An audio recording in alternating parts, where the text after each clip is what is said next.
एक दिन एक लकड़हारा पति पत्नी दोनों जंगल से लकड़ी चुन करके घर लौट रहा था। ध्यान दीजिए, यह भी समाज में एक कमजोरी है कि औरतों के पास ज्ञान नहीं होता, औरतों के पास वैराग्य नहीं होता है, औरतों के पास आत्मज्ञान नहीं होता है। तुलसीदास जी ने बड़ी निर्ममता के साथ लिखा है कि अवगुण 8 सदा उर रही। 8 प्रकार के अवगुण नारियों में रहते ही हैं। कभी भी ये नारियां अवगुण मुक्त नहीं हो सकती हैं। बड़ा कलुषित वाक्य है तुलसीदास जी का। नारियां भी अपने जीवन को सारे दुर्गुणों से मुक्त कर सकती हैं, करती हैं, करेगी। तो लकड़हारा लकड़ी का गट्ठर सिर पर लेकर के आ रहा था, अब पीछे पीछे उसकी पत्नी भी लकड़ का बोझ लेकर के आ रही थी। एक जगह लकड़हारा बैठ गया, अब बैठ करके फिर चल दिया। उसकी पत्नी थोड़ा अपना स्पीड बढ़ाया, पति के निकट आ गई और पूछा कि वहां आप बैठ क्यों गए थे? कहा चलो चलो, तुम जानकर क्या करोगे इस बात को, हम तो ज्ञानी हैं, हमारे मन में तो विकार नहीं उठेगा। तुम महिला हो, तुम्हारा मन विकृत हो जाएगा, मत जानो, चलो। उसकी पत्नी ने कहा बस लकड़ी मैं यहीं रख रही हूं, जब तक बताओगे नहीं तुम वहां बैठ क्यों गए तब लकड़ी लेकर मैं आगे नहीं जा सकती हूं। तब लकड़हारा ने कहा कि वहां एक सोना का टुकड़ा गिरा हुआ था, तो मैं तो ज्ञानी हूं, उस सोना को देख करके तुम्हारे मन में लोभ नहीं हो जाए, इसलिए उस पर मैं मिट्टी डाल रहा था कि तुम्हारी नजर सोना पर नहीं पड़ जाए। लकड़हारे की पत्नी कहती है कि कैसा ज्ञानी हो तुमको अपनी छिछला ज्ञान पर कितना अहंकार है। उसने कहा कि सोना को हम मिट्टी से ढक रहे थे, तुम्हारी नजर उस पर नहीं पड़ जाए। तो लकड़हारे की पत्नी कहती है कि तुम कैसा ज्ञानी हो जो मिट्टी को मिट्टी से ढक रहा था। सोना भी तो मिट्टी ही है, उस मिट्टी में तुमको सोना की बुद्धि कैसे हो गई? अब मिट्टी को जब तुम सोना और मूल्यवान समझे तो तुम्हारा ज्ञान कहाँ गया, वैराग कहाँ गया? इसका मतलब तुम्हारे मन में लोभ है, तो सोना के टुकड़ा को देख करके लोभ उभर गया, आरोप मेरे ऊपर कर दिया, बिगड़ तो गया तुम्हारा भाव। तो मन में अगर लोभ नहीं, आत्म समीक्षा कीजिए। ये जीवन को समझने, जीवन को टटोलने, जीवन के बाह्याभ्यंतर रूप को निर्मल बनाने का तरीका है। कबीरदेव कहते हैं तन को सजाओ, केवल वस्त्राभूषण से नहीं, तन को सजाओ चरित्र से, तन को सजाओ अच्छे आचरण से, मन को सजाओ सद्गुणों से। तन को सजाना चाहिए, संवारना चाहिए। सदगुरु कबीर साहब ने कहा कि अच्छा जन्म बनाओ, ये जीवन को अच्छा बनाओ। अच्छा जीवन है जो सद्गुण संपन्न जीवन हो, सदाचरण संपन्न जीवन हो। और मोटे अर्थों में जीवन को अच्छा बनाओ। जीवन हमारा अच्छा हो, उसके 3 रूप हैं। स्वस्थ जीवन हो, चाहे भाई का जीवन हो या बहनों का जीवन हो, भाई को भी स्वस्थ होना चाहिए। रोगी जीवन बढ़िया नहीं होता है। बढ़िया जीवन का प्रथम चरण है सबका जीवन निरोग हो, रोग मुक्त जीवन हो। रोगी जीवन अच्छा नहीं है, अच्छा जीवन है निरोग जीवन, जिसमें कोई प्रकार के रोग नहीं है। अब जीवन को निरोग बनाने के लिए प्रयास हम आप लोगों को करना चाहिए। जिन चीजों के सेवन से आपके शरीर के रक्त कण विषाक्त हो जाते हैं, और रक्त कण विषाक्त होने के नाते भिन्न भिन्न प्रकार के भयानक रोग लगते हैं, सबसे पहले उन चीजों का त्याग कर दीजिए। सबसे पहले खान पान का सुधार कर लो। संयम से ही शरीर स्वस्थ रह सकता है। सारे लोग ध्यान दीजिए, बीड़ी पी करके शरीर को स्वस्थ नहीं बना सकते, शराब पी करके शरीर को स्वस्थ नहीं बना सकते, नशा दुर्व्यसन करके शरीर को स्वस्थ नहीं बना सकते, इंद्रिय लंपट बन करके शरीर को स्वस्थ नहीं बना सकते। भाई बहनों, सबको ध्यान देना चाहिए कि प्रथम सुख निरोगी काया। सारे लोग सर्वप्रथम शरीर को निरोग बनाने का प्रयास करें। सुख है, संत कहते हैं प्रथम सुख निरोगी काया। सारे लोगों का शरीर स्वस्थ हो जाए, सात्विक भोजन हो, सात्विक विचार हो, सात्विक आचरण हो, इंद्रिय संयम हो, और एक प्रक्रिया और है, वो है आसन प्राणायाम। सभी भाई बहनों को मेरे कार्यक्रम जहां जहां भी होते हैं, मानसिक संतुलन के लिए 4 से 5 तक 1 घंटे का ध्यान प्रत्येक दिन। कि ध्यान से हमारे मन का शोधन हो जाता है, ध्यान से हमारा मन संतुलित हो जाता है, ध्यान से हमारा मन उद्वेग रहित हो जाता है, ध्यान से हमारे मन का कोलाहल समाप्त हो जाता है। 1 घंटे का ध्यान चलता है और 2 घंटे का आसन प्राणायाम। रात में तो मैं आश्रम पर चला गया, 7:30 बजे यहां आया। एक सत्र यहां के भाई बहनों को छूट गया, वो है आसन प्राणायाम का सत्र। 2 घंटे तक हमारे साथ में रहने वाले योग प्रशिक्षक आसन और प्राणायाम का प्रशिक्षण देते हैं।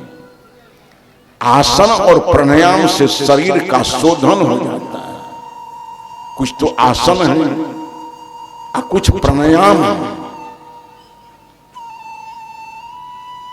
7-8 प्रकार के मुख्य प्राणायाम है, उसमें 2-4 प्राणायाम भी रोज करें हम, अद्भुत लाभ आपके जीवन में होगा।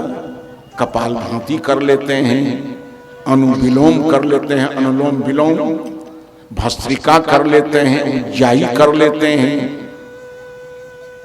ऐसे ऐसे प्राणायाम हैं, सभी भाई करें, सभी बहन करें। एक कपालभाति ऐसा प्राणायाम है जिससे संपूर्ण शरीर को निरोग बनाया जा सकता है। कपालभाति से शरीर में कहीं मांस वृद्धि हो गई, कहीं ट्यूमर हो गया है, यहां तक कि ब्रेन ट्यूमर है, अगर कपालभाति नियमित रूप से करे, बिना ऑपरेशन किए, बिना सिर को खोले, ब्रेन ट्यूमर से आदमी मुक्त हो सकता है यदि नियमित वो कपालभाति प्राणायाम करे, अनुलोम विलोम करे।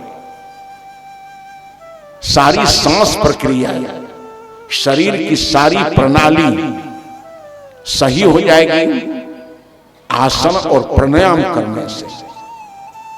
तो हमारा शरीर स्वस्थ रहेगा, एक तो भोजन सही सही हो, सात्विक भोजन हो, नशा दुर्व्यसन मुक्त हो और सारे लोग इंद्रिय संयमी बने।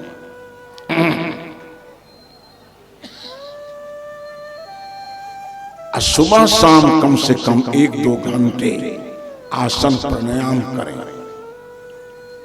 कबीरदेव कहते हैं कि अच्छा जन्म बनाओ, सभी भाई बहनों का जीवन स्वस्थ हो जाएगा।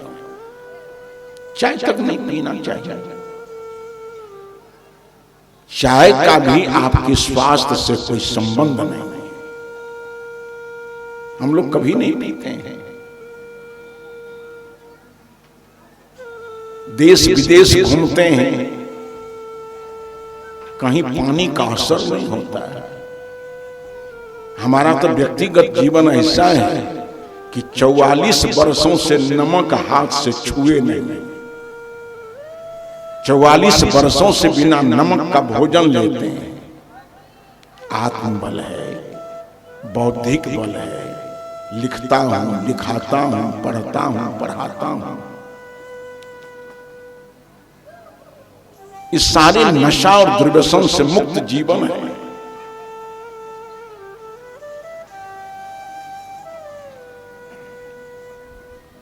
सारे लोग, इस शरीर बहुत उत्तम है। शरीर को असावधानी पूर्वक नहीं जीना चाहिए। हमारा शब्द शास्त्र कहता है कि शरीर माध्यम खलु सर्व साधनम। प्रकृति प्रदत्त साधनों में शरीर सबसे प्रथम है। आप विचार करके देखें, शरीर के बिना भोग नहीं हो सकता है तो शरीर के बिना योग नहीं हो सकता है। शरीर के बिना सेवा नहीं हो सकती है तो शरीर के बिना ध्यान साधना नहीं हो सकती है। शरीर के बिना सत्संग नहीं हो सकता है तो शरीर के बिना सिनेमा भी तो नहीं हो सकता है। इस सारे शुभाशुभ कर्मों का संपादन करने वाला शरीर है। हमारा प्रथम दायित्व बनता है सदगुरु कबीर की दृष्टि से कि जीवन अच्छा बनाओ, सारे भाई बहन जीवन को स्वस्थ बनाओ और जीवन को समृद्ध बनाए। अभावग्रस्त जीवन अच्छा नहीं है। तुलसीदास जी ने कहा कि नहीं दरिद्र सम दुख जग माही। कार्तिक महीने ठंड उतर गई और शरीर को ढकने के लिए कपड़े नहीं हैं। कितना दुख है। भोजन का प्रबंध नहीं है। अब भूख जग गई है। भूख लगी हो और भोजन नहीं मिले, ठंड लग गई, कपड़े नहीं मिले। ठंड से, गर्मी से, बरसात से बचने के लिए मकान नहीं हो, आदमी कितना दुखी होगा। सदगुरु कबीरदेव कहते हैं कि अच्छा जन्म बनाओ, समृद्ध जीवन बनाओ। सारे लोगों का जीवन धन संपदा संपन्न हो। सदगुरु कबीर यह भी चाहते हैं, उनका प्रयास है कि हमारे देश के लोग सबके सब समृद्ध हों। इतनी संपन्नता यहां के लोगों में हो कि सामने आए लोगों के हाथ पर हाथ रखे, किसी के हाथ के नीचे अपना हाथ नहीं रखे। हाथ के नीचे हाथ रखने का मतलब है भीख मांगना, और हाथ के ऊपर हाथ रखने का मतलब होता है भीख देना। सदगुरु कबीर कहते हैं कि मेरे देश के लोगों इतना समृद्ध जीवन बनाओ, इतना धन संपदा संपन्न जीवन हो हमारे देश का कि दे करके खा। कोई भी आदमी तुम्हारे दरवाजे पर से निराश नहीं लौटे। आज आप देख रहे हैं इतना भव्य पंडाल लगाया गया, प्रकाश की व्यवस्था हुई, ऐसे ध्वनि विस्तारक यंत्र का प्रबंध हुआ कि दूर दूर से लोग बैठे बैठे आसान से मंच से होने वाली बातों को सुन रहे हैं, बिना पैसा से नहीं हो रहा है। ये माइक लगाने में पैसे लगे, ये प्रकाश सजाने में पैसे लगे, पंडाल के बितान में पैसे लगे, और कल से आगत सत्संगियों के लिए भोजन का प्रबंध है। उमेश बाबू ने रात में बताया कि 1350 लोग खिचड़ी खाए। अन्न कहां से आया? अन्न ही तो धन है। आज भी लोग पूरी सब्जी बूंदियां खा रहे हैं। इतना जो उत्तम उत्तम प्रबंध हुआ है सदगुरु कबीर महान सत्संग समारोह में, ये सब पैसे का ही खेल है। बिना पैसा से पंडाल नहीं बन सकता, प्रकाश नहीं पैदा हो सकता, ध्वनि विस्तारक यंत्र नहीं लग सकता, आए गए लोगों के भोजन का प्रबंध नहीं हो सकता। सारे लोगों ने इसमें धन दान दिया है, तभी इतना बड़ा सत्संग का कार्यक्रम संपन्न होने जा रहा है। सदगुरु कबीर देव कहते हैं सबका जीवन धन संपदा संपन्न हो, विपन्न हो करके कोई नहीं, दरिद्र हो करके कोई नहीं। ये सदगुरु कबीर की सदकामना, ये शुभाशीर्वाद है कि कहीं कबीर कुछ उद्यम कीजिए, आप खाए और को दीजिए। हिलमिल रहना, एक सूत्र कबीर साहब देते हैं कि हिलमिल रहना, आ दे के खाना, आ नेकी बात सिखाते रहना। कहीं कबीर सुनो भाई साधो, जपना सदगुरु नाम।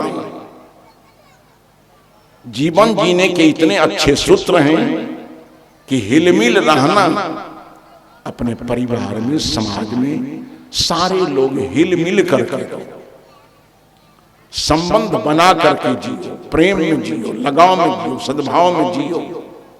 हिलमिल रहना, आ दे के खाना। कोशिश करो कि भोजन बन गया है, कोई भूखा अगर आ गया उसको खिला करके तब हम खाएंगे। अगर कोई भूखा नहीं आया है तो गौ ही बगल में हो तो गौ को ही थोड़ा ग्रास दे करके तब भोजन करो। अगर कोई मिला नहीं है तो सबसे पहले माता पिता को खिला लो तब स्वयं खाओ, सास ससुर को खिला लो तब खाओ। ऐसा नियम बना लो कि हिलमिल रहना, आ दे के खाना, आ नेकी बात सिखाते रहना। जो निकट में आ जाए उसको अच्छी अच्छी बातें कहा करो। नई नवेली दुल्हन तुम्हारे पास चली आई है, उसको अच्छी सीख दो कि दाई तुम इस परिवार में आई हो। जो तुम्हारा जीवन संगी है, तुम्हारा प्रियवर पतिदेव, उस पति को जन्म देने में, पालने में, पोसने में विद्वान चरित्रवान बना करके तुमको जो सुपुर्द किया है जिस सास और ससुर ने, कितना बड़ा उपकार है उसका। ऐसी सीख उसको दो कि नई नवेली दुल्हन सास और ससुर के प्रति अच्छा व्यवहार करे, उसके अंदर सेवा की भावना।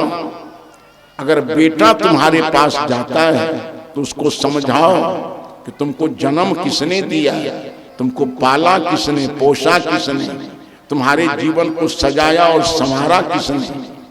माता पिता ने। कहा माता पिता का सेवन पूजन किया करो, कभी भी नशा और दुर्व्यसन नहीं करो, अर्थ का अपव्यय नहीं करो। कबीर देव कहते हैं कि हिलमिल रहना, आ दे के खाना, आ नेकी बात सिखाते रहना।